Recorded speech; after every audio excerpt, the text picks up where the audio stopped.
Welcome to Disturbed Radio. So in this video, we'll explore the most shocking and disturbing case of a murder.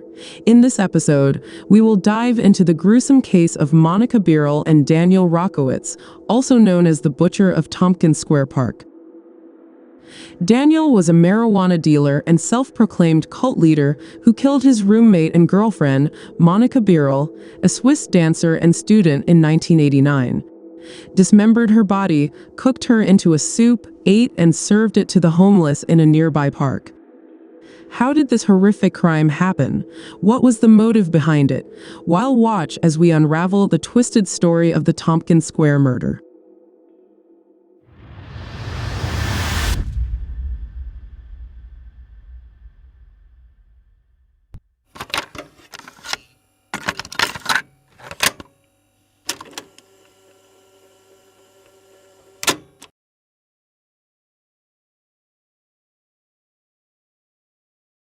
Monica Beryl was a 26-year-old woman who had a passion for dancing and a desire to pursue her dream in New York City.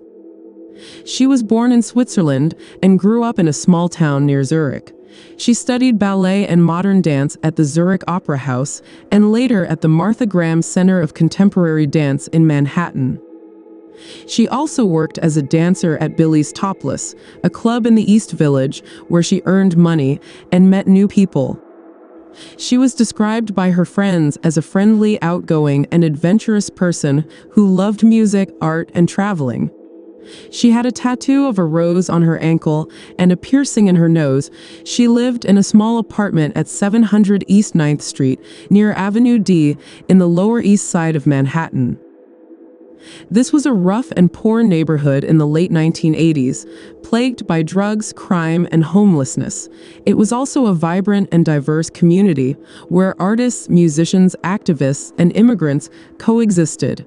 The area was known for its nightlife, street art, and political protests, especially in Tompkins Square Park, where many homeless people camped out. Monica often visited the park, where she met Daniel Rockowitz and other people from different walks of life. She was curious and open-minded about different cultures and beliefs, but she also had a naive and trusting nature that made her vulnerable to manipulation and violence. There she met Daniel Rockowitz, a 28-year-old marijuana dealer and self-proclaimed cult leader in the East Village. They became roommates because Monica needed an apartment and Daniel offered to share his. They met in the East Village, where they both frequented the same places, such as Tompkins Square Park and Billy's Topless Club. They also had some common interests, such as dancing, music, and art, and possibly they turned into lovers and had a sexual relationship for a short time, although some of Daniel's friends disputed that claim. Daniel was an eccentric and unstable person who owned a pet rooster and founded his own religion that he named the Church of 966.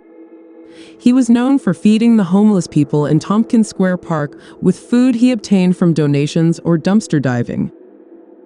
However, their relationship was not based on mutual respect or affection, but on convenience and manipulation. After some time of their good relationship, Daniel took advantage of Monica's vulnerability and naivety and abused her physically and emotionally.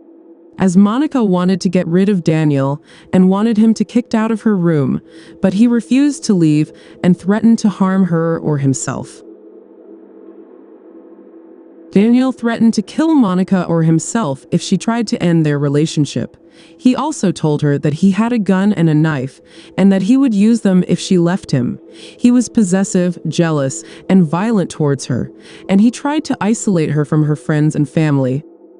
He also self-claimed that he was a messenger and that she was his disciple and that they had a special mission to save the world. He used fear, intimidation, and manipulation to keep her under his control. On August 19, 1989, Daniel and Monica had a huge argument in their apartment because Daniel called someone to get rid of Monica and to throw her out, but the scene turned into a mess and a fight broke out.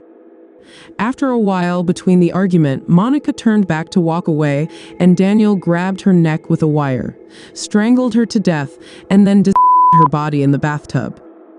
He opened her body, slashed the rib cage open, head and arms, placed her head into a boiling pan while the body was in bathtub fully cut open. The insanity was brutal, and it became even more brutal when he boiled her remains and stored some of them in a locker at the Port Authority bus terminal. He also made soup from her brain and served it to the homeless people in the park, while claiming that he was a cannibal. He bragged about his crime to some of his acquaintances, who initially did not believe him or were too afraid to report him. It took a month for the police to discover what had happened after one of Daniel's friends went to the authorities. As he had been bragging to many people about killing and dismembering Monica and even serving her brain soup to the homeless in the park. This led police to the locker where he had stored her skull and teeth. He was arrested and charged with murder. He pleaded not guilty by reason of insanity, saying that he was possessed by the devil and that Monica was a witch who had cast a spell on him. He also said that he was following the instructions of his rooster, who was the reincarnation of his dead mother. His trial lasted for 4 months and was marked by bizarre and gruesome testimonies. The jury found him not guilty by reason of insanity, and he was committed to the Kirby Forensic Psychiatric Center on Ward's Island, where he remains to this day.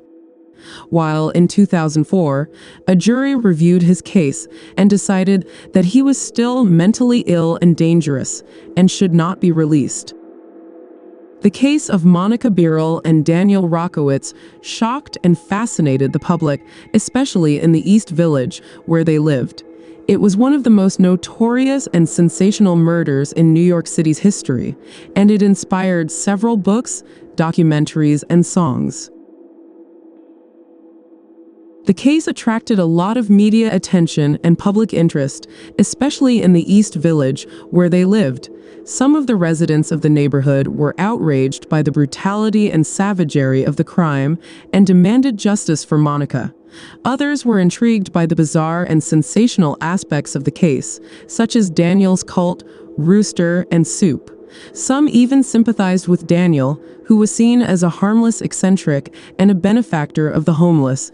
The case also sparked a debate about the mental health system, the criminal justice system, and the social conditions of the Lower East Side in the late 1980s.